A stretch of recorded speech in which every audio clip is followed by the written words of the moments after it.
Bonjour à tous, très heureuse de vous retrouver pour ce nouveau journal sur 8 Mont-Blanc. Nous sommes le mercredi 5 février 2020. Au sommaire ce soir, opération escargot ce mercredi à Annecy pour les taxis et les VTC.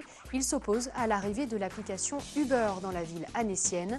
Main dans la main, les taxis et les VTC jugent les pratiques de leurs concurrents déloyales et illégales. Nous y reviendrons en début de journal. Et direction la station de ski de la Flégère en Haute-Savoie, elle a inauguré il y a quelques jours une nouvelle télécabine. Elle remplace un ancien télésiège qui avait fait son temps. La télécabine pourra transporter jusqu'à 2000 personnes par heure au sommet de la station. Nous vous parlions hier du scandale qui touche le milieu du patinage artistique. Le président de la Fédération des sports de glace, Didier Galaguet, a donné une conférence de presse ce mercredi. Il se défend d'avoir protégé l'entraîneur Gilles Beyer, accusé de violences sexuelles par plusieurs patineuses. Didier Galaguet affirme avoir découvert les accusations de viol par la championne de patinage Sarah Abitbol il y a, je cite, une semaine et demie. Il refuse toujours de démissionner, comme lui a demandé la ministre des Sports, Roxana Maracineanu. Tu l'as dit en titre, opération escargot pour les taxis et les VTC à Annecy. L'application Uber continue de faire parler d'elle à Annecy. Les chauffeurs de l'entreprise californienne proposent leurs services depuis quelques mois sur le bassin annécien. 3 semaines après un premier rassemblement, un collectif de chauffeurs de taxi et de chauffeurs VTC s'est rassemblé ce mercredi pour dénoncer la présence d'Uber à Annecy avec une opération escargot. Les précisions de Sébastien Germain. On avait jusqu'alors l'habitude de les opposer et pourtant ce mercredi après-midi, les chauffeurs de taxi et les chauffeurs VTC ont fait front uni contre une seule et même entité, l'américain Uber. Si Uber arrive, ce qui va nous déranger déjà, c'est une activité, une suractivité avec d'énormes chauffeurs qui vont arriver de partout, par exemple de Lyon, Grenoble ou autres, et aussi nous créer une concurrence déloyale. Cette concurrence déloyale va se voir parce que les gens vont tout simplement utiliser l'application, alors que toutes les petites entreprises que nous sommes, nous avons pris le temps, d'aller démarcher, que ce soit commerce, hôtel, restaurant, entreprise, afin de nous présenter, de montrer notre qualité de travail, montrer nos produits, nos véhicules, chose que Uber ne pourra pas du tout faire. Rassemblés dans un premier temps sur le parking d'un hypermarché, la cinquantaine de professionnels présents voulaient avant tout montrer son opposition à l'implantation d'un groupe qu'elle estime dangereux. En certains pays, Uber est en train d'être exclu. Le dernier en date est la Colombie, on a eu l'Angleterre il n'y a pas très longtemps. Demain, on entend parler de l'Espagne qui devrait exclure Uber, essentiellement pour des raisons de sécurité. Quand je dis sécurité, c'est des agressions sexuelles, ça peut être d'autres problèmes, d'autres griefs à leur encontre. Donc on ne veut pas se retrouver dans la même situation. Nous, on est contre en termes de sécurité et de tarifs pratiqués. Et preuve que la grogne anti-Uber s'intensifie, des chauffeurs suisses avaient également fait le déplacement. La compagnie Uber est une société qui paupérise et anéantit même un espace économique où elle s'implante.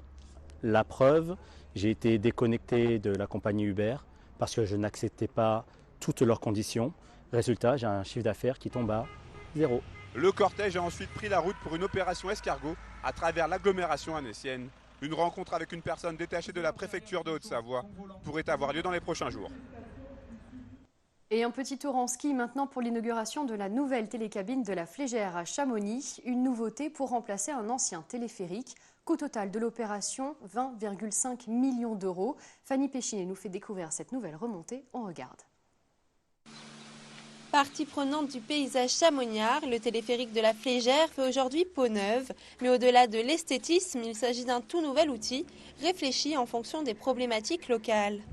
Le téléphérique avait ses atouts, c'est un appareil qui, notamment l'été, permet d'acheminer les gens en fonction du remplissage du téléphérique, mais il a un gros inconvénient, c'est que son débit est faible. On était sur du 400 personnes heure, donc l'hiver, il y avait des queues d'1 heure, 1h30, et l'été pareil, parce que c'est le point de départ de la randonnée du lac Blanc.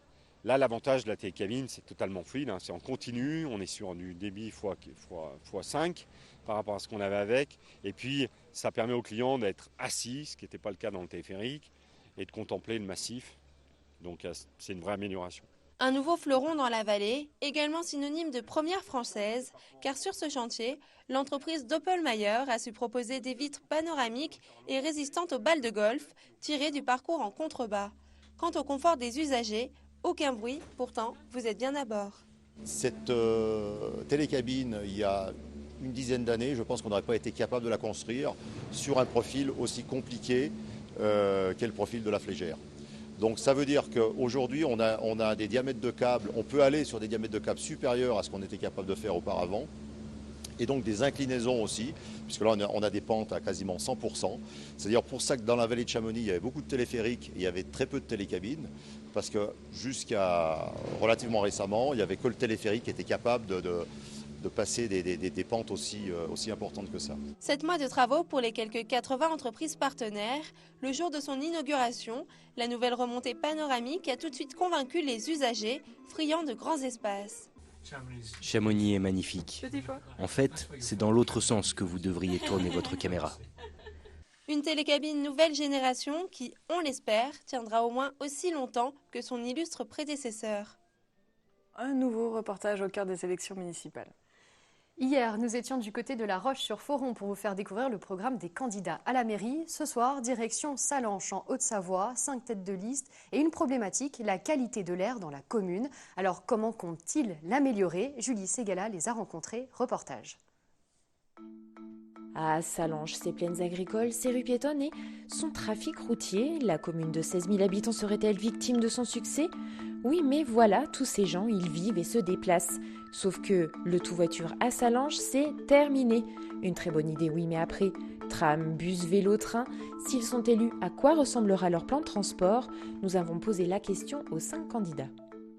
C'est vraiment symbolique de se retrouver à quelques pas du futur pôle à mobilité durable que nous souhaitons mettre en place dès l'été 2020, si les citoyens de Sallanches nous font confiance à l'occasion des prochaines élections municipales. Ce pôle sera composé de bornes de recharge pour véhicules électriques, d'une station vélo électrique partagée à partir de laquelle nous ferons partir des pistes cyclables sécurisées dans tous les quartiers de Sallanches. Et en parallèle, nous travaillerons sur un réseau de transport en commun pérenne, propre à la ville de Sallanches, qui s'adaptera à notre territoire et aux habitudes des citoyens. On espère ainsi développer la mobilité douce pour tout le monde. La mobilité durable est un axe prioritaire de notre programme. L'enjeu est multiple. 1. Rendre la ville plus agréable. 2. Contribuer à une meilleure qualité de l'air. 3. Améliorer notre bilan carbone. Et 4. Permettre à tous de se déplacer, même sans voiture. Nous agirons au niveau de la commune et de l'intercommunalité.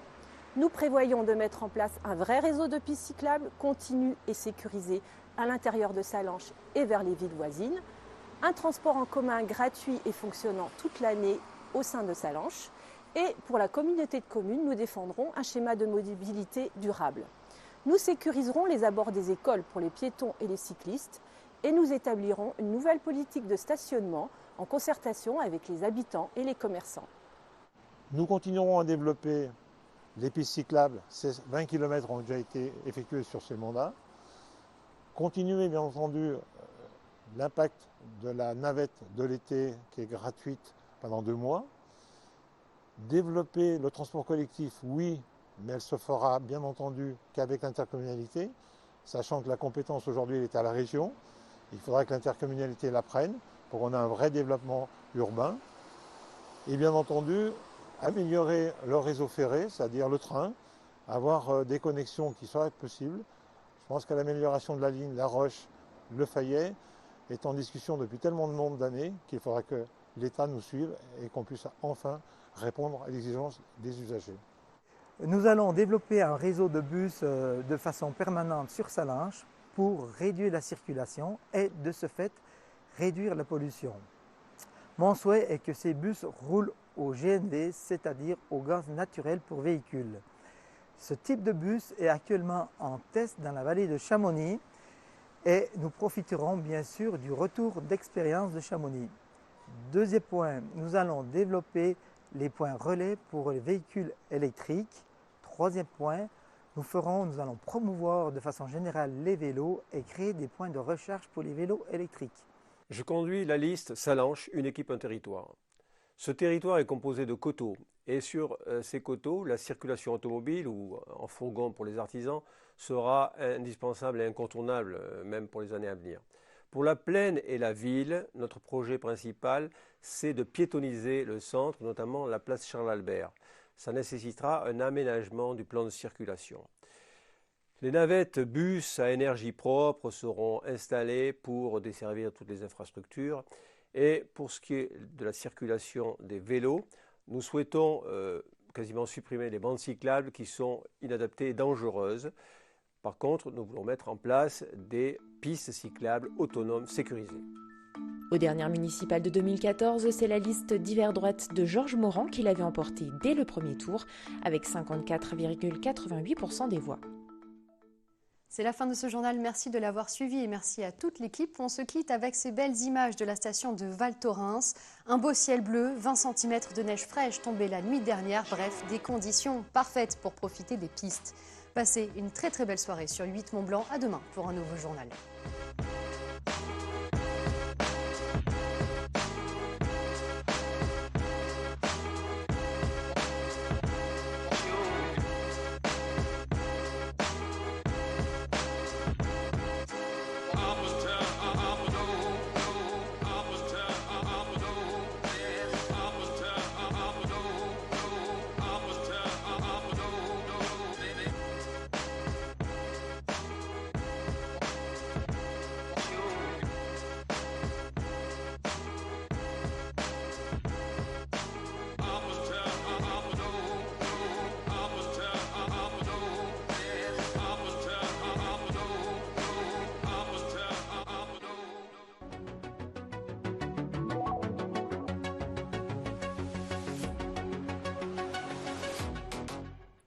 C'est la fin de cette émission. Si vous nous regardez en direct à 19h30, c'est World of Free Sports de l'Aviron ce soir avec le World Rolling Coastal Championship du côté de Hong Kong.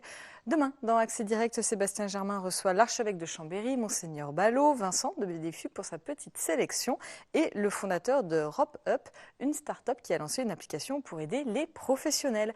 Un grand merci à toute l'équipe, un grand merci à vous de votre fidélité. Nos programmes se poursuivent sur 8 Mont Blanc et sur nos réseaux sociaux. Passez une très belle soirée, à bientôt.